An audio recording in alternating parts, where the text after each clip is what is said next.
Hi everyone. When I was a student, I was arrested by the police. It was my first term at university and I had taken part in a nighttime sabotage operation. Superficially, it was a success. We achieved our objective. We managed to block the entrance to a rival college. The only problem was that the police turned up and 4 of us were bundled into the squad car and ended up in the cells. I remember the sound of the iron door being locked behind me, and I remember staring at the walls, reading the graffiti. And as the hours ticked by, underground in my cell, all I wanted to know is, how long? How long am I going to be kept here? In our story in Genesis chapter 41, Joseph is also locked in a cell, but he should have been released by now. He'd interpreted the butler's dream. He predicted the precise day of the butler's liberation. Surely now the butler would return the favor and get Joseph released. But no. Genesis 41 opens with Joseph still in prison. When 2 full years had passed, Pharaoh had a dream. 2 years of waiting. 2 years of nothing happening. 2 years of inexplicable delay. Joseph had done everything right. He'd stayed loyal to God. He'd maintained his sexual purity. He'd said no to Mrs. Potiphar's advances, and he had interpreted the baker and butler's dreams correctly. Surely, any day now, the butler will put in a good word for me and I'll be out of prison. Can you picture Joseph on day 1, waking up full of expectation, getting ready to be released from jail? This is the day that the Lord has made, that the Lord has made. I will rejoice. Waits all day. Nothing. Okay, Joseph thinks, so it didn't happen today. I know why it didn't happen today. It's because it's going to happen tomorrow.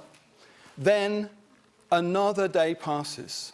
All day, just waiting for the sound of the key turning in the lock. And every day, he was disappointed. Are you just waiting? Does it feel like your whole life is on hold and you have no idea why? Maybe you're waiting for a marriage proposal, or for a child to be conceived, or for a job, a solution, an answer, an explanation. God, if you have got a plan, if you are in control, just so you know, I have got absolutely no idea what you are up to, Lord. It seems like all of this hanging around when nothing is happening is totally pointless, Lord.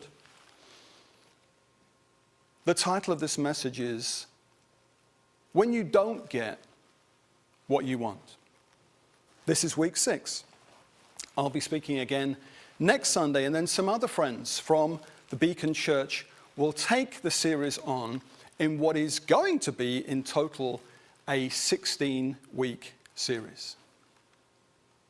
For us to really feel what it must have been like for Joseph, imagine sitting in a prison cell for 2 years, reading Genesis 41 verse 1 over and over and over again for 2 full years.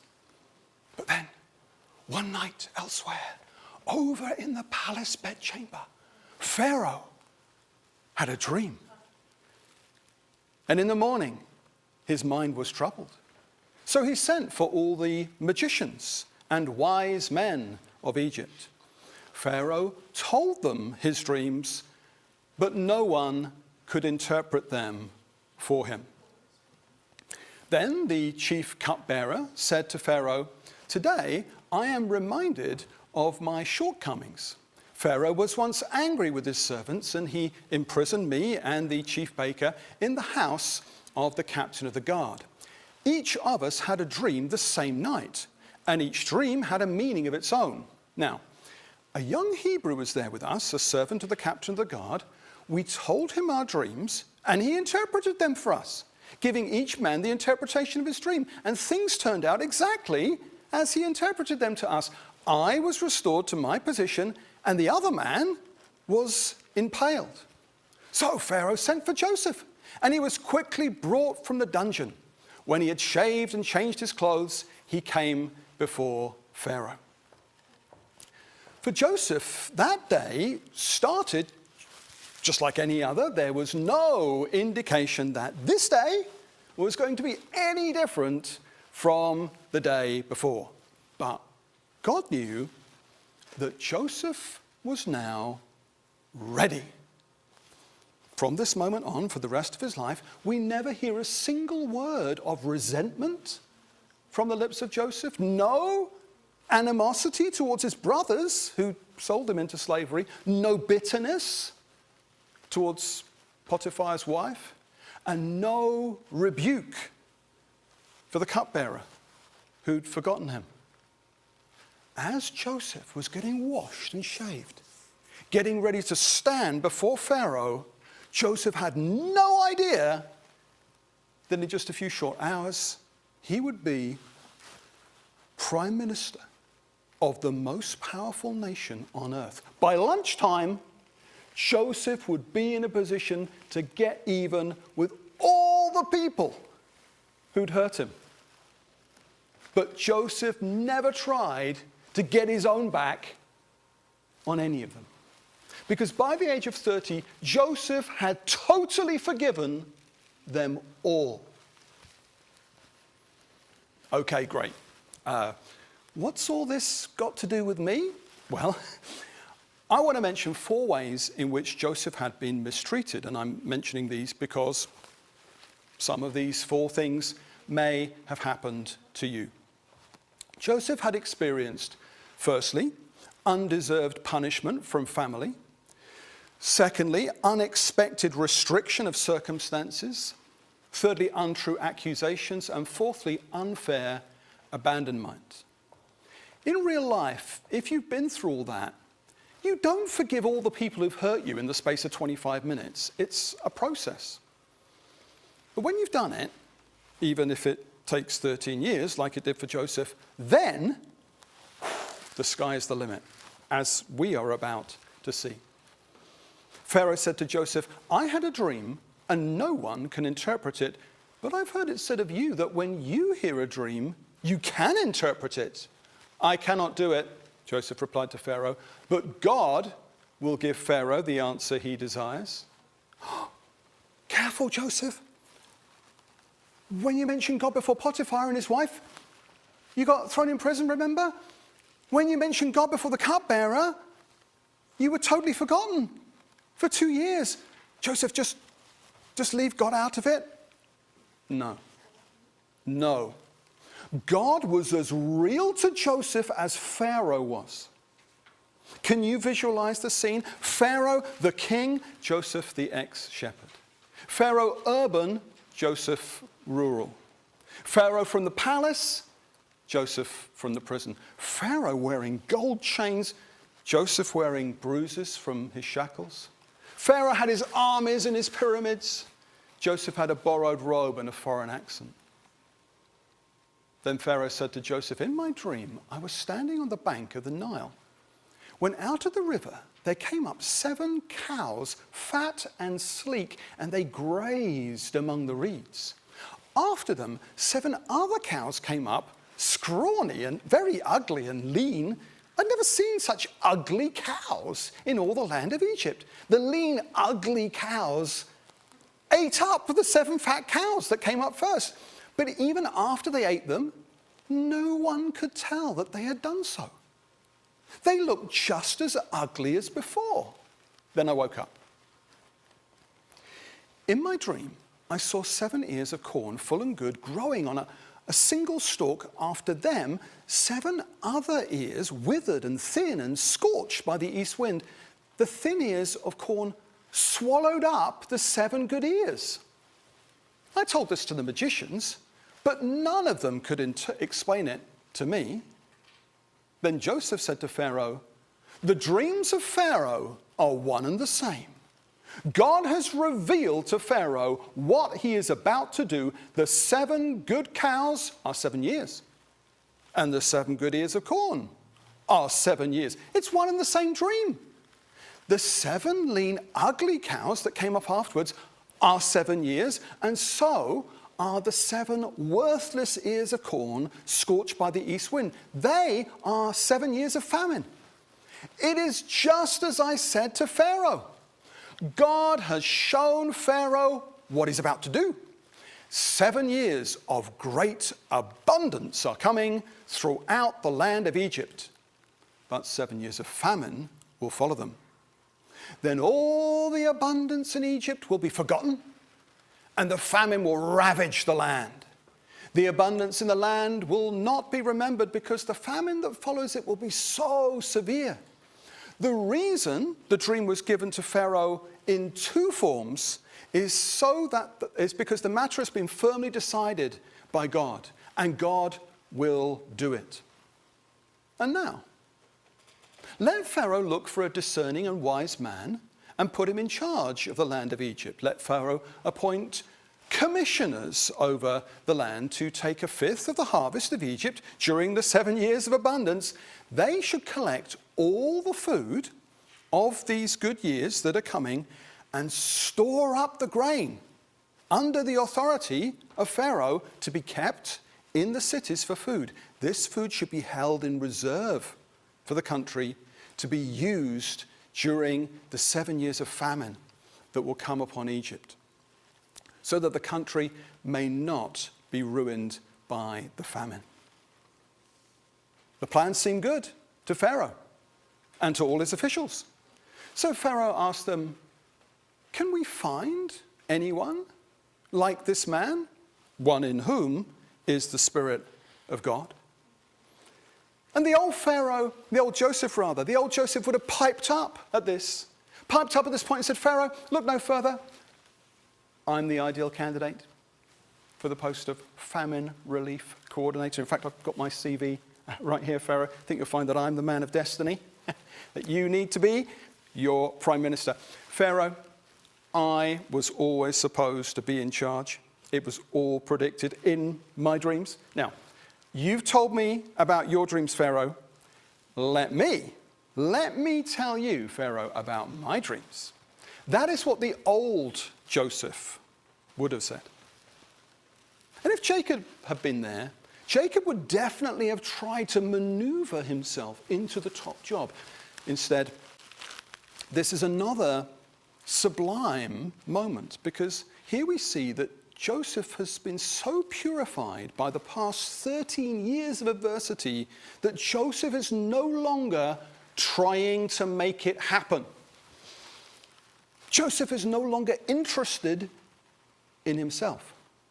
Joseph honors God privately and publicly, and as a result, Joseph is promoted to influence the nation.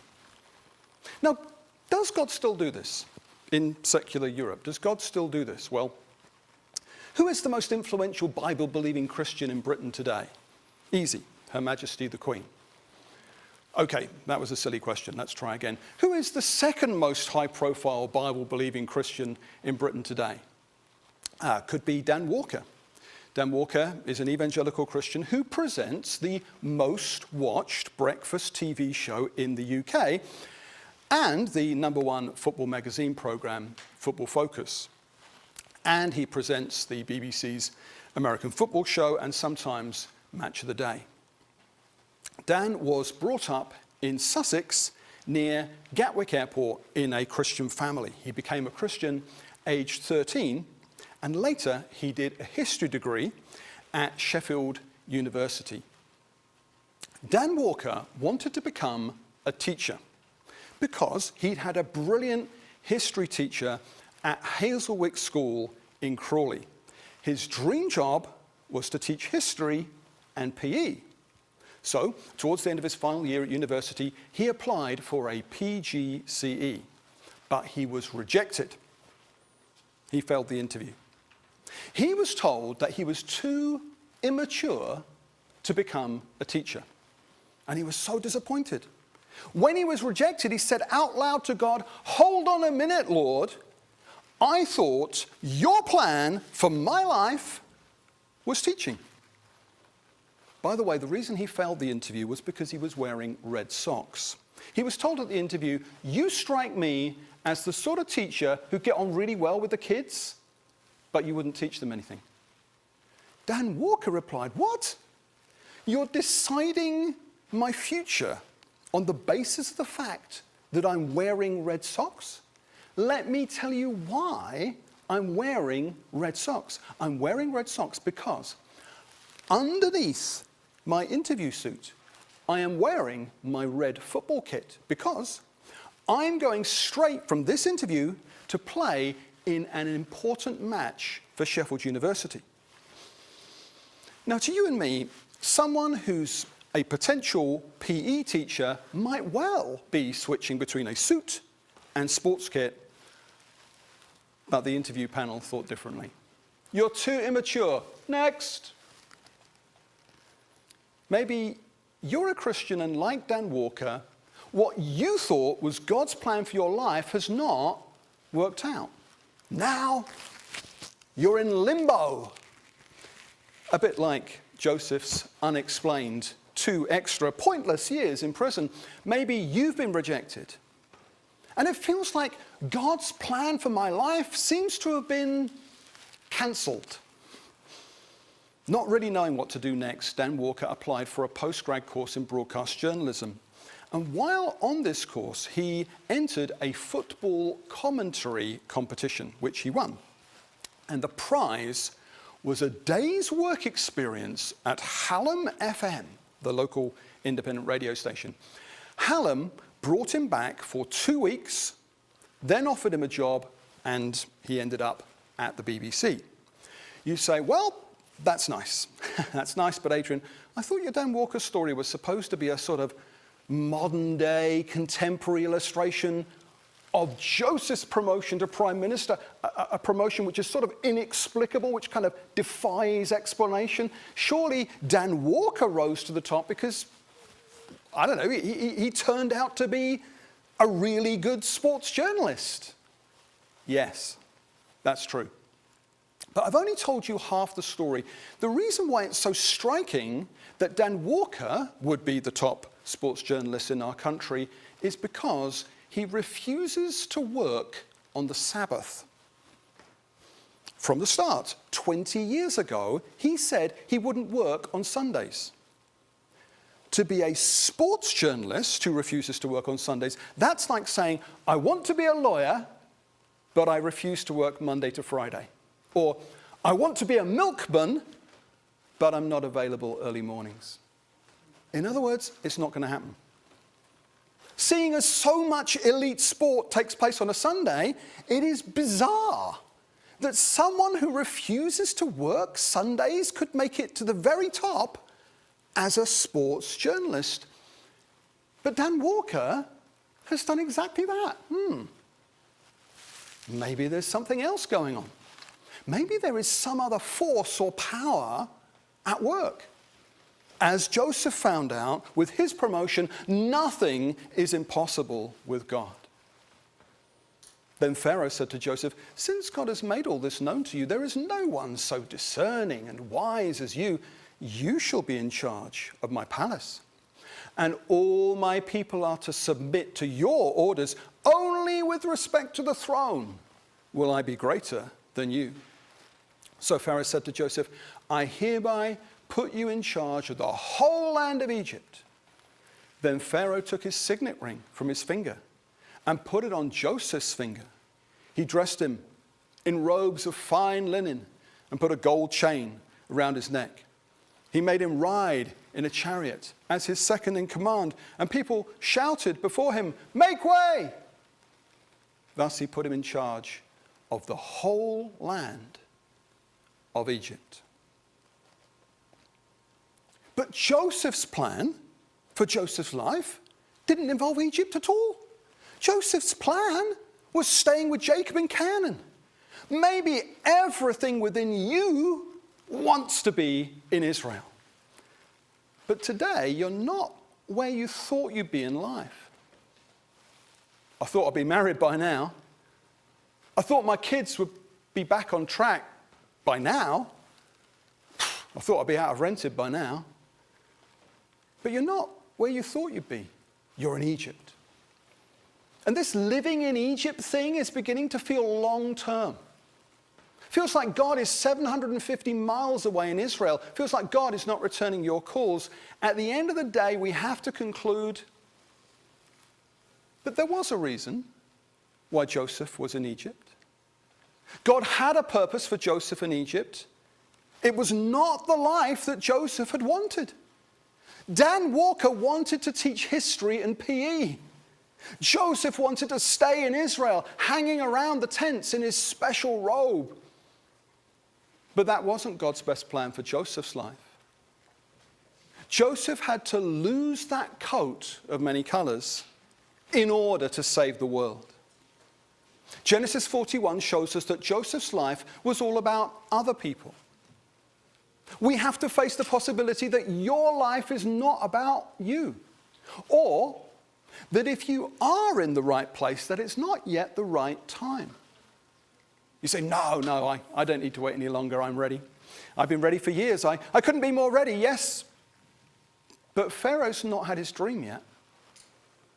It's got to be the right place and the right time.